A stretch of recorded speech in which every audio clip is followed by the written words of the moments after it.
નમસ્કાર મિત્રો, સ્વાગત છે તમારું એક નવા જ વિડીયોમાં. મિત્રો આજે આપણે બનાવવાના છે વડોદરાનું ફેમસ સેવસળ. અમે બંને પણ વડોદરાથી જ છીએ, તો તમને આજે અમે શીખવાડીશું સેવસળ બનાવવાની સ્ટેપ બાય સ્ટેપ રેસીપી. તો ચલો આપણે ફટાફટ બનાવવાની શરૂઆત કરીએ. તો સૌપ્રથમ તેની સામગ્રી જોઈ લઈશું. મિત્રો અહીંયા આપણે 250 ગ્રામ વટાણા લીધા છે. વટાણાને આપણે ગરમ પાણીમાં 2 કલાક સુધી પલાળી લીધા છે. ત્યારબાદ તેનું પાણી અલગ કરી લીધું છે. 2 ડુંગળી લીધી છે ઝીણી સમારેલી. એક ટામેટું લીધું છે આપણે સમારેલું ઝીણું. જો ટામેટું તમને ના પસંદ હોય તો તમે સ્કીપ કરી શકો છો. ઓકે. લીલા ધાણા લીધા છે સમારેલા. ખાવાનો સોડા. સેવસળનો મસાલો આપણે મોટી 2 ચમચી લીધી છે. આદુ મરચાં લસણની પેસ્ટ. મિત્રો બનાવવાની શરૂઆત કરીએ આપણે. સૌપ્રથમ આપણે વટાણાને આપણે બાફવા મૂકી લઈશું. સાઈડ પર કરવું. કુકરમાં એક કુકર લઈશું. આપણે બધા વટાણાને અંદર એડ કરી લઈશું. ત્યારબાદ આપણે એમાં વટાણા બાફવા માટે પાણી એડ કરીશું. મિત્રો અહીંયા આપણે પાણી 3 ગ્લાસ લીધું છે. 3 ગ્લાસ જેટલું પાણી લીધું છે. હા.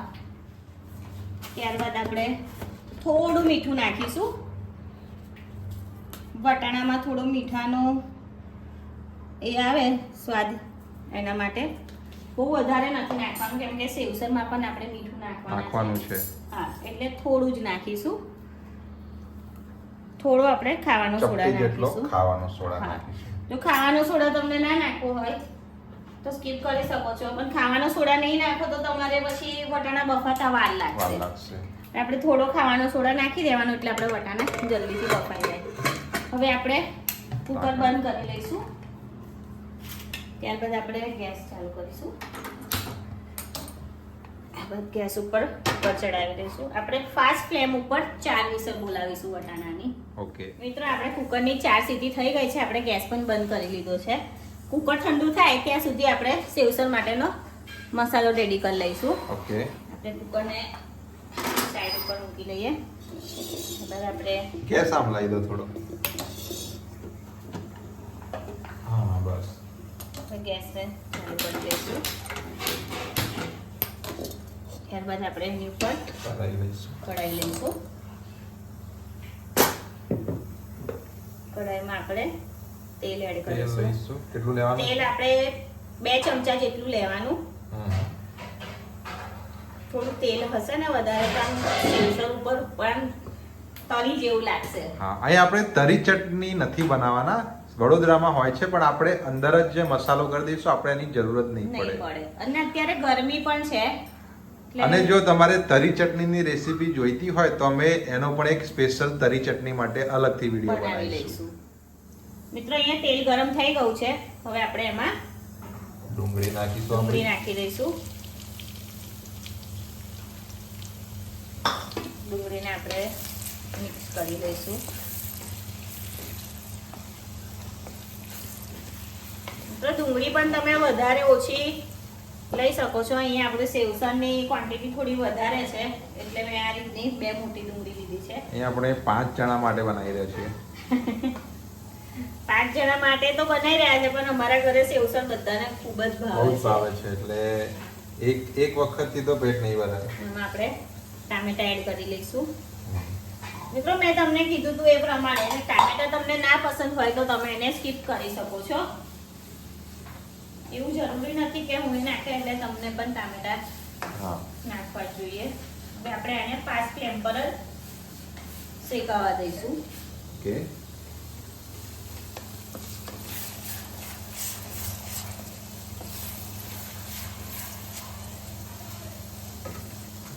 અહીંયા આપણે ડુંગળી ટામેટાને 3 મિનિટ સુધી આમ જ મૂકીને ધીમા તાપે, મીડિયમ તાપે શેકાવા દીધું છે. હવે આપણે એમાં ચણાનો લોટ એડ કરીશું. મિત્રો ચણાનો લોટ નાખવાથી સેવસળનો રસો થોડો જાડો થાય છે. કરવા માટે આપણે એનો યુઝ કરીશું. એટલે જાડો કરવા માટે આપણે એનો યુઝ કરીશું. ચણાના લોટ સિવાય ઘઉંનો લોટ પણ નાખી શકો છો. ઘઉંનો લોટ પણ યુઝ કરી શકાય. પણ ચણાનો લોટ નાખશો તો એનો ટેસ્ટ થોડો સારો આવશે. હવે આપણે એમાં 2 ચમચી લીધું છે. 2 ચમચી જેટલો બેસન કે ચણાનો લોટ જે કહે. હા, એને પણ આપણે મિક્સ કરી લઈશું. ગેસ આપણે ધીમો જ રાખેલો છે. ઓકે. હવે આપણે એમાં મસાલો કરી લઈશું. મસાલામાં અહીંયા આપણે 2 ચમચી આદુ મરચાં લસણની પેસ્ટ નાખીશું. પેસ્ટ તમને વધારે ઓછી તમારા તીખાસ પ્રમાણે યુઝ કરી લેવાની. અહીંયા આપણે 2 ચમચી લીધી છે. અહીંયા આપણે કશ્મીરી લાલ મરચું લઈશું. મરચું આપણે 3 ચમચી લીધું છે. અહીંયા આપણે હળદર લીધી છે 1.5 ચમચી જેવી. તે ધાણા જીરું લઈશું 2 ચમચી ધાણા જીરું. 1 મિનિટ. 3 ચમચી ધાણા જીરું લીધું છે. 2 ચમચીની આદત છે ને દરેક વસ્તુમાં. અહીં આપણે સેવસરનો મસાલો લીધો છે. સેવસરનો મસાલો આપણે 2 મોટી ચમચી લીધેલી છે. સેવસરનો મસાલો તમને વડોદરામાં તો ગમે ત્યાં મળી જશે. હા, બહાર પણ મળી જ જશે એમ તો. હા. હવે આપણે કોઈ દિવસ વડોદરા આવો તો 4-5 કોથળી લઈ જવી. સ્વાદ અનુસાર મીઠું નાખી લઈશું. આપણે વટાણા પર પણ થોડું નાખેલું હતું. હા, એ તો થોડું જ નાખ્યું હતું આપણે. હવે આપણે એને શેકી લઈશું. ગેસની ફ્લેમ આપણે ધીમી જ રાખેલી છે, જેથી મસાલો બળી ના જાય. હવે આપણે આને 2 મિનિટ સુધી આ રીતે શેકાવા દઈશું.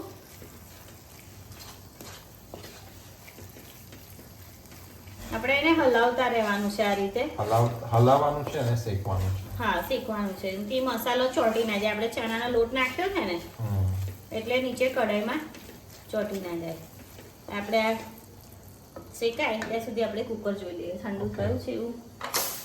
અહીંયા કુકર પણ આપણું ઠંડુ થઈ ગયું છે, તો આપણે એકવાર કુકર ખોલીને ચેક કરી લઈએ. વટાણા બફાઈ ગયા છે કે નથી બફાયા. વટાણા છોડા તો અલગ થઈ ગયા છે. વટાણા પણ સરસ બફાઈ ગયા છે. ચેક કરી લઈએ આપણે.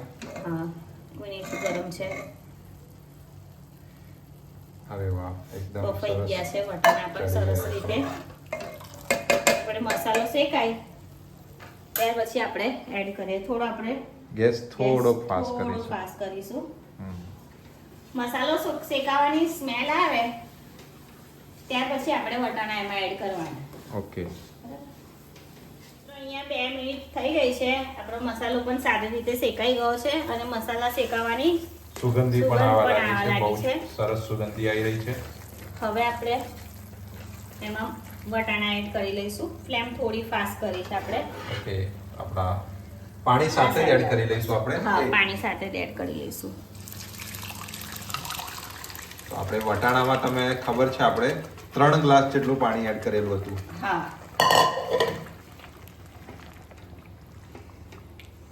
આ બાજુ આવી જાઓ. એકદમ સરસ દેખાઈ રહ્યું છે. હવે આપણે એમાં ઉપરથી બીજું પાણી એડ પાણી કરીશું. બીજું એક્સ્ટ્રા એડ કરીશું.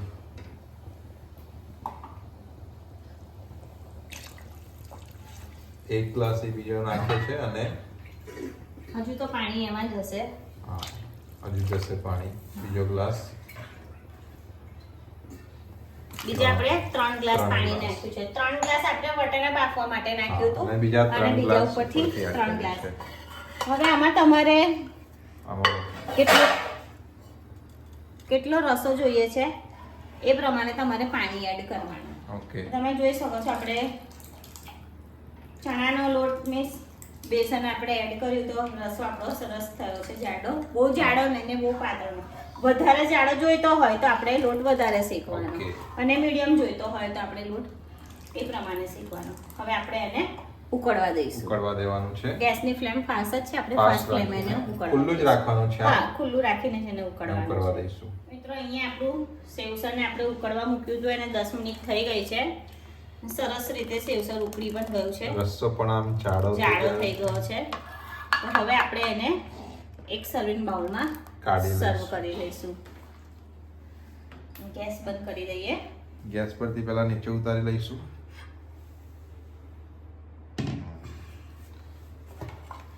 આ આપણે રીતની પ્લેટ લઈશું. હા, બાઉલ મૂકી તરત સેવસર કાઢીશું આપણે. હા,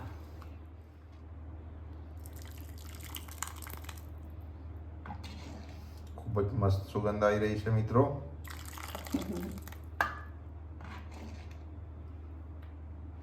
આપણે આમાં મરચું અને સેવસરનો મસાલો ને બધું નાખ્યું એટલે તરી ચટણીની ખાસ જરૂર નહીં હોતી. વધારે જો તમારે તીખું જોઈતું હોય તો જ તરી ચટણીની જરૂર પડે. એના પર આપણે લીલા ધાણા નાખી દઈશું. નાખીશું.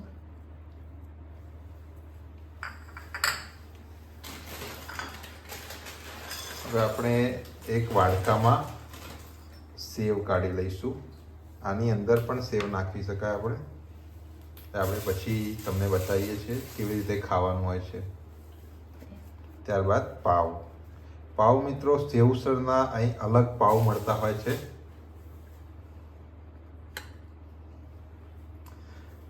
તૈયાર છે આપણું સેવસર. એક ચમચી મૂકી દો. સેવસરને આપણે આ રીતે પાવ તોડી અને આ રીતે દબોડીને આ રીતે ખાતા હોય છે. સેવ અંદર નાખીને ચમચીથી પણ ખાતા આ હોય રીતે છે. પણ ખાતા હોય છે. ઘણા લોકો આ રીતે પાવ અંદર નાખી દે. હું આ રીતે ખાઉં છું. અને આ રીતે પણ ખાતા હોય છે. ગરમ છે. ગરમમાં જ મજા આવે. ખાસ કરીને શિયાળામાં બહુ જ મજા આવે છે. અહીં ડુંગળી છે ને, લીલી ડુંગળી હોય ને તો એ વધારે સેવસરમાં ખવાતી હોય છે. આપણી જોડે હમણાં છે નહીં એટલે આપણે નોર્મલ સાદી ડુંગળીનો યુઝ કર્યો છે. સાદી ડુંગળી પણ સારી જ લાગે છે. હા મિત્રો સેવસર ખૂબ જ ટેસ્ટી બન્યું છે. બહુ જ સરસ બન્યું છે. તમે પણ બહાર ખાવા જાઓ એના કરતી તમે આ જ રીતે ઘરે પણ ટ્રાય કરજો. મિત્રો વિડીયો સારો લાગ્યો હોય તો લાઈક કરજો અને કોમેન્ટમાં અમને જણાવજો કે વિડીયો કેવો છે અને અમારી ચેનલને સબસ્ક્રાઇબ કરવાનું બિલકુલ નહીં ભૂલતા.